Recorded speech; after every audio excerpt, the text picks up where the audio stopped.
Bom, turma, fechando aqui conforme prometido, então, continuando aqui para o próximo slide, vamos pensar aqui nas funções que a gente utilizou. Né? Então, tenho ali um sinal agora xn, que já foi amostrado, e eu vou usar um algoritmo. A gente tem uma tendência muito forte de falar, apliquei lá FFT no sinal, ou de colocar no relatório, no TCC, no relatório da iniciação científica, na tese de mestrado, doutorado, na legenda, FFT dos dados.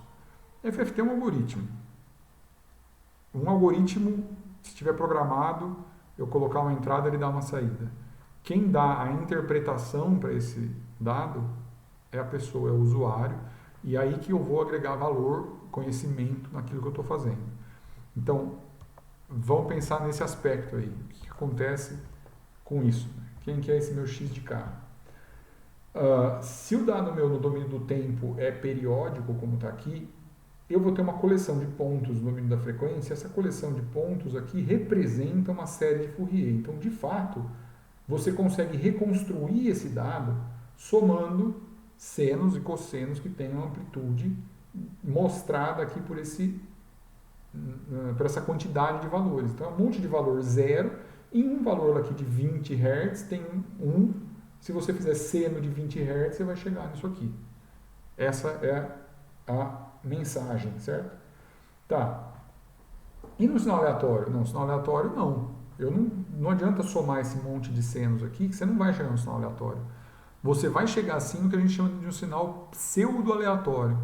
Por quê pseudo-aleatório? Porque a soma de várias componentes em frequência finitas de senos e cossenos vai dar um sinal que tem um período desse cara primeiro que você usou. De tempos em tempos, aquele sinal ele fica igualzinho depois. Em uma janela de tempo, ele tem uma cara bagunçada igual a de um aleatório, mas ele não é aleatório, ele é um pseudo-aleatório. Ele pode ter alguns vieses na hora que você usar esse sinal para excitar o seu sistema, tá bom? Aqui eu estou mostrando o aleatório em azul, um aleatório com uma janela Henning em vermelho. E aí a transformação dele para cá. O que eu vou fazer então daqui para lá e de lá para cá? Esse cara é volts, ali eu falo volts. Esse cara aqui é volts, e aqui eu vou falar volt ao quadrado por hertz. Eu vou chamar isso aqui de PSD, Power Spectrum Density, por quê? E aí é isso que eu pretendo falar aqui para vocês. Enquanto que esse sinal periódico aqui a gente fez aquilo, para chegar nessa PSD aqui, eu não fiz simplesmente a FFT desse sinal. Eu fiz uma autocorrelação desse sinal e a partir da autocorrelação eu calculei o conteúdo no domínio da frequência.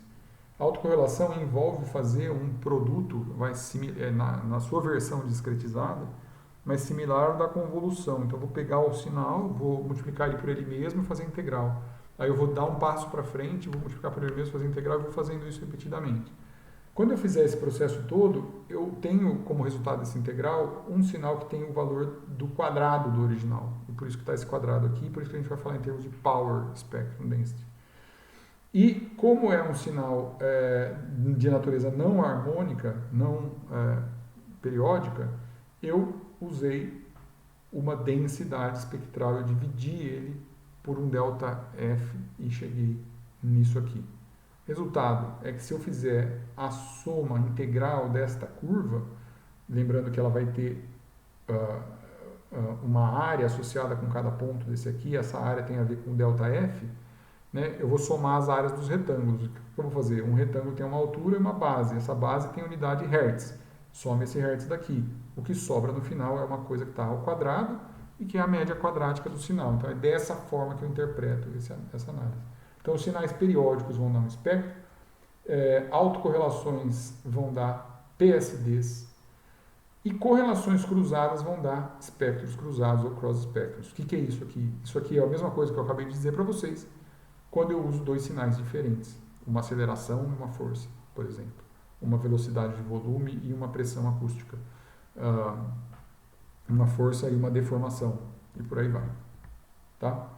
Então, sinais periódicos vão levar para um espectro, como a gente já viu, né, valores diferentes e tal, e sinais dessa natureza aleatória vão levar para densidades espectrais de potência. Dentro do analisador espectral, o que acontece então é que quando eu estou medindo dois sinais, buscando fazer uma função de resposta em frequência, por exemplo, eu vou passar pelo filtro anti-aliasing, os dois sinais, eu vou calcular uma FFT em cima desses sinais, e aí eu vou pegar esses sinais aqui originais e cruzados e vou ter acesso a essas informações que é o alto espectro, quando eu pego o sinal por ele mesmo, o alto espectro do outro sinal, quando eu pego ele por ele mesmo, e o espectro cruzado desses sinais, quando eu pego uma combinação desses dois sinais, tá? E aí eu chego nessas funções aqui, ó. Então, o GXX é o alto espectro do X, o GYY é o espectro cruzado de X por Y, esse aqui é o espectro cruzado de Y por X, esse aqui é o espectro alto espectro de Y. É a partir destas funções e não das funções X ou Y maiúsculo que eu calculo a função de resposta em frequência. E para esses casos a gente dá o nome de estimadores. Estimador H1, estimador H2. Por que estimador? Porque de fato eu não estou medindo o FRF, eu estou estimando, eu estou tentando entender aonde está esse valor lá. E usando para isso essas funções auxiliares. Qual a vantagem e desvantagem de usar essas funções? Quando eu pego o sinal por ele mesmo, eu vou copiar o sinal e vou fazer aquela integral de convolução lá e tal, do sinal que é a cópia. Então é claro que ele vai estar super correlato, porque uma coisa é idêntica à outra, então elas vão ser correlatas.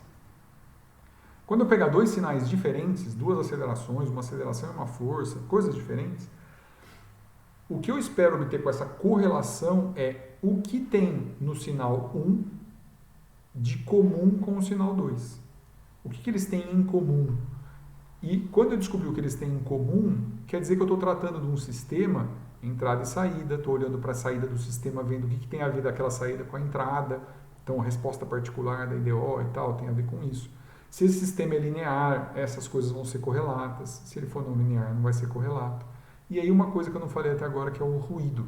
Se eu tiver ruído na entrada e ou ruído na saída, esse ruído é independente. Ele está afetando as coisas de forma independente. Então, o ruído não vai ser correlato. Eu não vou ter correlação entre o ruído que tem num canal e o ruído que vai ter no outro. E aí que vem a vantagem de usar esses estimadores. Então, vamos olhar para cá. Ó. Quando eu fizer uma FRF H1, que pega o espectro cruzado, então Y é a saída, aceleração, pela força, e eu divido força por força, então vamos dizer que eu tenho aqui G vezes Newton. Aqui embaixo eu tenho Newton vezes Newton. Então ficou G Newton por Newton quadrado. Corta Newton com Newton, fica G por Newton, que era o que eu queria. Então essa é uma forma de fazer G por Newton. Nesse cara aqui de cima, eu tenho uma forma de obter uma coisa que parece o espectro da saída, mas que já teve um processamento junto com a entrada ali. Então ele já é alguma coisa que diz quanto que tem da entrada naquela saída. E eu dividi por uma coisa que é a entrada pela entrada, para chegar nas unidades corretas.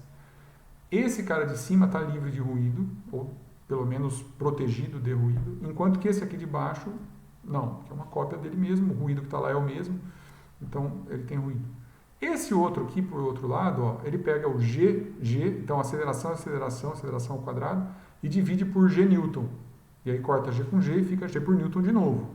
Mas aqui eu estou com um problema de ruído no numerador e protegido no denominador. Quer dizer que aqui eu tenho alguma coisa que eu tenho mais certeza do que é a resposta, por uma coisa que é a entrada com alguma coisa a mais. O denominador está majorado. Então, isso aqui estima a função transferência e erra para menos. Enquanto que esse cara aqui, o erro está em cima. Então, ele erra para mais. Então, um vai dar um limite superior e o outro vai dar um limite inferior. E nessa estimativa, eu sei que o correto está ali no meio. Tá? Muito bem. Se isso é verdade, então o que eu vou fazer nesses sistemas de aquisição é calcular dos dois jeitos. E procurar saber quanto próximo que eles estão. Eu vou mostrar para vocês uma série de testes que eu fiz aqui. Aqui é o ideal, tá? Medi algumas FRFs, estou mostrando duas para vocês aqui. E na melhor forma que eu consegui medir, mais limpo possível. O que eu tenho aqui embaixo é uma função que eu chamo de função de coerência. Então ela divide um H pelo outro. Então eu pego uma FRF e divido pela outra, não duas FRFs diferentes. A que eu calculei por H1 e por H2. Tá? se eu botar a equação aqui, vai ficar aqui, ó, um gyx ao quadrado dividido por gyi gxx. Esse cara aqui, quando dá tudo certo e estimando por H1, estimando por H2 fica muito próximo, esse número fica muito próximo de 1. E ele é no máximo 1. E quando eu tenho algum problema, ou seja, que vai dar alguma diferença significativa entre as duas, esse número fica menor do que 1. Então, geralmente, a gente plota esse dado e olha para ele. Se ele está lá próximo de 1, eu fico feliz. Se ele ficou diferente de 1, eu imagino que pode ter algum problema em algum lugar. Então, é uma medida de qualidade do que a gente está medindo. Eu fiz alguns testes onde, propositadamente, a gente colocou ruído nos sinais para ver o que acontecia. Então, aqui você tem exemplos de FRFs que foram medidas dessa forma, e as mesmas da anterior lá, ó. Oh, caramba, que eu fiz aqui. É a mesma da anterior, só que aí, ó, corrompido de ruído. A curva vermelha está sobreestimando e a curva azul está subestimando o dado. Né? E numa dessas a gente consegue entender que a função coerência, que é a razão das duas, ficou deteriorada. A preta, aqui tracejada, é o ideal e a azul é a que a gente conseguiu quando tinha ruído no dado. Então, essa informação que está aqui está dizendo para mim que isso aqui não é confiável. Tá? Ele mostra uma tendência, mas não é confiável. Aqui é confiável, esse pico foi bem interpretado e tal. Esse outro pico aqui também. Esse pico aqui, não. Observa que ele apareceu lá no H2 e ele não aparece no H1. O que é esse pico aqui? 60 Hz, ruído de rede. A linha estava contaminando um dos dois canais, tá? Da minha medida. E aí ela aparece aqui como se fosse uma ressonância. Não é uma ressonância, porque eu estou vendo ela bem estreitinha, só aconteceu num dos casos. E aqui eu tenho um problema de ruído ali sério acontecendo, derrubando a minha coerência. Aqui é uma faixa fora de ressonâncias, então o nível do sinal nos dois sensores era baixo aqui, né? Esse nível baixo deixou os dois suscetíveis a ruído, e aí eu tenho uma baixa na coerência, e por aí vai, tá? São formas da gente interpretar isso aí. Então, em resumo, que eu quero que vocês guardem aqui, o espectro eu interpreto como uma série, outros sinais transientes e aleatórios eu vou interpretar como uma quantidade energética, tá? Continua valendo a questão de que a soma desses coeficientes todos aqui vale a média quadrática. Aqui a integral dessa curva é a média quadrática, o que significa que quando a gente usar o MATLAB, por exemplo, a gente tem que fazer alguns ajustes na amplitude do sinal que saiu do MATLAB para poder fazer a interpretação correta desses dados. Eu vou pedir que vocês façam isso, inclusive. Então, ali, por exemplo, quando eu fizer x igual a FFT de x dividido por L, aí você tem esse carinha com a amplitude correta. Façam isso aqui quando forem calcular o espectro de coisas periódicas. Tá? E quando você quiser saber o valor RMS, você soma todo mundo que está lá nesse vetor. E você vai ter o valor médio quadrático. Faz o teste. Cria um vetor de tempo, calcula um seno que você conhece a amplitude, que você conhece a frequência, e chama ele de x, faz o espectro, plota o espectro desse jeito aqui, com essa função normalizada pelo tamanho do vetor, e beleza, e vai para o abraço. Confiou em mim? Não confiou? Vai lá, faça por si mesmo e verifique essas coisas. Eu mesmo sempre verifico, por mais que eu saiba isso, eu sempre faço testes antes para validar meus códigos. PSD, você vai fazer essa conta maluca aqui. Então, a FFT que o MATLAB GOSP, ela não tem um significado na amplitude que seja pronto para o uso, tá? Então aqui nesse caso a gente vai dividir ela por df vezes L. df é o passo que você deu na frequência, a diferença entre um valor e o próximo na frequência, tá? L é o comprimento total, isso aqui tudo eu vou elevar ao quadrado. Aí você tem uma PSD e você pode cravar esse nome para o eixo Y e dizer isso aqui está em volt ao quadrado por Hz, porque eu sei. Tá? E o valor RMS vai ser calculado dessa forma, soma do que você tiver ali, vezes o tamanho, que é a base do seu retângulo aí. Você está calculando uma integral pelo método do retângulo.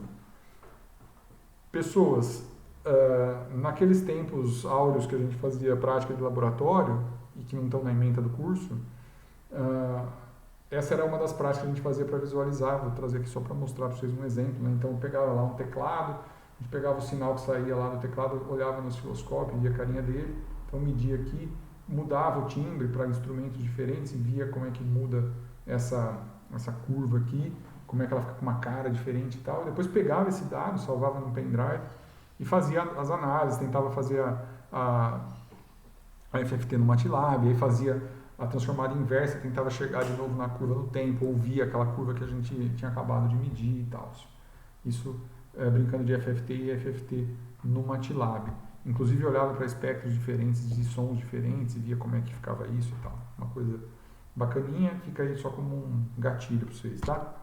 E um outro cenário possível aí é uma medição de função de resposta em frequência, uma análise modal, um GVT e tal. Isso aqui era para simular um GVT, shaker, acelerômetros e tal. A gente varria tudo isso aqui, medindo vários pontos para conseguir ver os modos e tal. E aqui a gente conseguia discutir esses detalhes, botar janela diferente, botar sinal de excitação diferente, fazer algumas discussões aí acerca desse tipo de ensaio.